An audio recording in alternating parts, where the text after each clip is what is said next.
부산진 오늘의 묵상입니다. 네, 하루하루 우리가 하나님을 묵상하고 또 알아감으로 우리 안에 하나님을 더 사랑하고 하나님께 감사하는 삶을 살아갈 수 있기를 소망합니다. 오늘 우리에게 주시는 하나님의 말씀은 욥기 20장 1절부터 29절까지의 말씀입니다. 나아마 사람 소발이 대답하여 이르되 그러므로 내 초조한 마음이 나로 하여금 대답하게 하나니 이는 내 중심이 조급함이니라. 내가 나를 부끄럽게 하는 책망을 들었으므로 나의 슬기로운 마음이 나로 하여금 대답하게 하는구나. 내가 알지 못하느냐? 예로부터 사람이 이 세상에 생긴 때로부터 악인이 이긴다는 자랑도 잠시요 경건하지 못한 자의 즐거움도 잠깐이니라. 그 존귀함이 하늘에 닿고 그 머리가 구름에 미칠지라도 자기의 똥처럼 영원히 망할 것이라. 그를 본 자가 이르기를 그가 어디 있느냐 하리라. 그는 꿈같이 지나가니 다시 찾을 수 없을 것이요 밤에 보이는 환상처럼 사라지리라. 그를 본 눈이 다시 그를 보지 못할 것이요 그의 처소도 다시 그를 보지 못할 것이며 그의 아들들은 가난한 자에게 은혜를 구하겠고 그도 얻은 재물을 자기 손으로 도로 줄 것이며 그의 기골이 청년같이 강장하나 그 기세가 그와 함께 흙에 누우리라. 그는 비록 악을 달게 여겨 혀 밑에 감추며 아껴서 버리지 아니하고 입천장에 물고 있을지라도 그의 음식이 창자 속에서 변하며 뱃속에서 독사의 쓸개가 되느니라. 그가 재물을 삼켰을지라도 토할 것은 하나님이 그의 배에서 도로 나오게 하심이니 그는 독사의 독을 빨며 뱀의 혀에 죽을 것이라. 그는 강, 곧 꿀과 엉긴 젖이 흐르는 강을 보지 못할 것이요 수고하여 얻은 것을 삼키지 못하고 돌려주며 매매하여 얻은 재물로 즐거움을 삼지 못하리니 이는 그가 가난한 자를 학대하고 버렸음이요 자기가 세우지 않은 집을 빼앗음이니라. 그는 마음의 평안을 알지 못하니 그가 기뻐하는 것을 하나도 보존하지 못하겠고 남기는 것이 없이 모두 먹으니 그런즉 그의 행복이 오래가지 못할 것이라. 풍족할 때에도 괴로움이 이르리니 모든 재난을 주는 자의 손이 그에게 임하리라. 그가 배를 불리려 할 때에 하나님이 맹렬한 진노를 내리시리니 음식을 먹을 때에 그의 위에 비같이 쏟으시리라. 그가 철병기를 피할 때에는 놋화살을 쏘아 꿰뚫을 것이요 몸에서 그의 화살을 빼는 즉 번쩍번쩍하는 촉이 그의 쓸개에서 나오고 큰 두려움이 그에게 닥치느니라. 큰 어둠이 그를 위하여 예비되어 있고 사람이 피우지 않은 불이 그를 멸하며 그 장막에 남은 것을 해치리라. 하늘이 그의 죄악을 드러낼 것이요 땅이 그를 대항하여 일어날 것인즉 그의 가산이 떠나가며 하나님의 진노의 날에 끌려가리라. 이는 악인이 하나님께 받을 분깃이요 하나님이 그에게 정하신 기업이니라. 아멘. 오늘의 말씀은 욥의 이야기에 대한 소발의 반론입니다. 여전히 욥과 또 친구들은 서로를 향한 정죄와 또 반론 또 항변을 이어가고 있습니다. 19장에서 이어지는 변론 속에서 마음이 상한 욥의 모습을 우리는 발견할 수 있습니다. 욥은 친구들을 통해서 위로받기를 원했지만 누구도 욥을 위로해 주지 않습니다. 28절과 29절의 말씀입니다. 너희가 만일 이르기를 우리가 그를 어떻게 칠까 하며 또 이르기를 일의 뿌리가 그에게 있다 할진대 너희는 칼을 두려워할지니라. 분노는 칼의 형벌을 부르나니 너희가 심판장이 있는 줄을 알게 되리라. 아멘. 자신을 이해해 주기보다는 가르치려고 하고 정죄하려는 친구들에게 자신은 심판장이 되시는 하나님 앞에서 떳떳하니 오히려 너희에게 하나님의 분노가 임하게 될 것이다 라고 욥이 경고하고 있습니다. 이 욥의 경고에 나아마 사람 소발이 가장 먼저 답해주고 있습니다. 그런데 이 소발의 대응에는 하나님의 사람이라는 말에 어울리지 않는 모습이 있습니다. 먼저 소발은 분노를 숨기지 않습니다. 1절부터 3절까지의 말씀입니다. 나아밧 사람 소발이 대답하여 이르되 그러므로 내 초조한 마음이 나로 하여금 대답하게 하나니 이는 내 중심이 조급함이니라. 내가 나를 부끄럽게 하는 책망을 들었으므로 나의 슬기로운 마음이 나로 하여금 대답하게 하는구나. 아멘. 소발은 자신을 향해 책망과 경고를 하는 욥을 향해 분노하고 있습니다. 2절에서 마음이 초조하고 중심이 조급하다고 하는 표현은 욥을 사랑하여서 그를 바른 길로 이끌고자 하는 그 마음에서 찾아오는 초조함과 조급함이 아닙니다. 오히려 자신을 공격한 욥을 향한 분노가 일어나고 또 그 책망과 분노를 그에게 되돌려 주려는 마음입니다. 욥의 말 중에 소발의 심기를 불편하게 만든 무언가가 있었던 것입니다. 그래서 소발은 이 욥의 말에 성급하게 반응하기 시작합니다. 그리고 이 초조함과 조급함은 결국에는 자신을 상하게 만들어버리는 걸림돌이 되어버립니다. 우리는 살아가면서 자주 이런 상황을 만나게 됩니다. 하나님의 은혜 가운데 우리가 살아가고 있지만 우리의 마음이 늘 평안한 것이 아닙니다.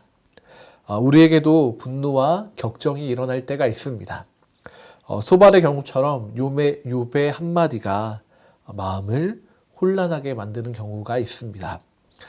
요즘 청년들이 쓰는 표현으로 이야기하자면 발작 버튼이 눌린 것입니다.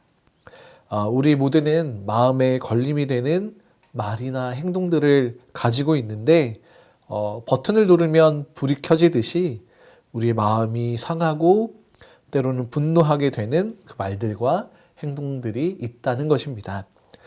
이것이 우리가 가진 현실입니다. 아무리 우리가 믿음을 고백하고 그 믿음으로 살아간다고 하더라도 우리의 마음을 어찌할 수 없는 우리는 연약한 사람들입니다. 그럼에도 불구하고 소발처럼 우리는 우리 스스로의 모습을 깨닫지 못합니다. 그래서 너무나도 쉽게 우리의 평안을 잃어버리게 됩니다.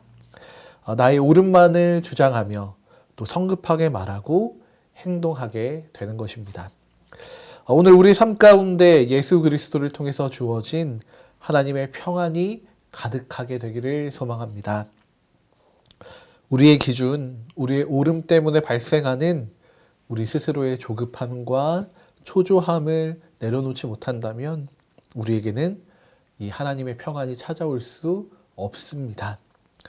창세기 4장에는 이 평안을 잃어버린 가인에게 주시는 하나님의 말씀이 있습니다. 7절의 말씀입니다. 내가 선을 행하면 어찌 낯을 들지 못하겠느냐? 선을 행하지 아니하면 죄가 문에 엎드려 있느니라. 죄가 너를 원하나 너는 죄를 다스릴지니라. 아멘. 우리의 마음을 지키지 못하면 결국 우리는 죄의 길로 갈 수밖에 없습니다. 우리 초조함과 성급함이 우리 죄의 길로 이끌 수 있다는 것을 명심해야겠습니다. 오늘 우리가 죄의 길을 떠나 하나님의 평안 가운데 하나님을 의지하는 믿음의 삶을 살아가기를 소망합니다. 그러나 이 분노를 멈추지 못한 소발은 결국 욥을 향하여 악한 말을 계속하게 됩니다. 직접적으로 욥을 지칭하고 있지는 않지만 욥을 악인으로 정죄하면서 악인이 가지게 되는 행위와 또 그의 결과에 대해 이야기해주고 있습니다. 이전의 말들에는 그나마 욥을 향한 회개의 촉구들이 있었다면 오늘은 그저 정죄와 판단뿐입니다. 악인의 삶과 또 악인이 처하게 될 상황들을 4절부터 29절까지 정말 쉬지 않고 내뱉고 있습니다. 그런데 소발의 말을 가만히 살펴보면 그가 굉장히 진리를 잘 알고 있는 듯이 보입니다. 그런데 그의 말에 그 틀림이 없는 그의 말에 가시들이 숨겨져 있는 것을 발견하게 됩니다. 그 가시가 직접적으로 보이지 않지만 자신을 분노하게 만든 욥을 향해 있다라는 것을 확인할 수 있습니다. 그리고 욥은 그 아픈 가시 박힌 말들을 그대로 다 받고 있습니다. 욥이 가지고 있는 죄의 유무와 전혀 상관없이 소발은 하나님의 말씀을 무기로 협박하고 있습니다. 소발이 너는 죄인이라고 악인이라고 욥을 가스라이팅하고 있는 것입니다. 그런데 이런 모습이 우리에게도 있습니다. 어떤 말들로 우리의 가족, 친구, 이웃을 묶어버리는 경우가 있습니다. 나쁜 의도로 이야기하는 것은 아니라고 하지만 우리도 모르는 사이에 우리가 가지고 있는 기준에 그 사람들을 맞추려고 하고 변화시키려고 하고 그래서 어쩌면은 강요하고 있는지도 모르겠습니다. 소발은 욥에게 믿음이라는 이름으로 가장한 폭력을 행사하고 있습니다. 그렇게 가스라이팅된 믿음은 결국 또 다른 가스라이팅을 낳을 수밖에 없고 결국에는 믿음의 길을 잃어버리게 만들 뿐입니다. 우리는 바른 믿음으로 살아가야 합니다. 그 믿음의 삶을 통해 다른 이들이 변화될 수 있기 때문입니다. 내 중심에 내 뜻을 이루려는 그런 이기적인 신앙이 강요되어서는 안 됩니다. 그리고 내 마음과 감정을 쏟아 부으면서 다그치는 것도 안 됩니다. 우리의 주인이 되시는 하나님의 뜻에 맞추어 내 삶을 변화시켜 나갈 때 그 삶이 영향력 있는 삶이 되는 것입니다. 오늘 우리가 하나님 앞에서 우리를 더욱 겸손히 하는 믿음의 삶을 살기를 소망합니다. 함께 기도하시겠습니다. 사랑과 은혜가 충만하신 하나님, 오늘 우리의 삶에 바르지 못한 믿음이 있는 것을 보게 됩니다. 하나님의 사람이라고 우리 스스로 이야기하지만 정작 우리의 말과 행동은 하나님을 떠나 있고 하나님을 잊고 있을 때가 많습니다. 하나님, 오늘 우리가 바라기는 우리의 마음을, 우리의 생각을, 우리의 삶을, 우리의 믿음을 지켜주셔서 우리가 하나님이 기뻐하시는 바른 믿음으로 살아가는 하루가 되게 하여 주시옵소서. 우리의 상한 마음과 분노들을 주님 다스릴 수 있는 믿음, 용기를 허락해 주시고 또 다른 이들을 향해 강요하지 않고 하나님의 말씀에 우리의 삶을 맞추어 나가는 믿음과 지혜를 허락해 주시기를 소망합니다. 그렇게 우리가 아름다운 바른 믿음을 가진 사람들로 오늘 하루를 살아가게 하여 주시옵소서. 감사드리며 예수님의 이름으로 기도드립니다. 아멘.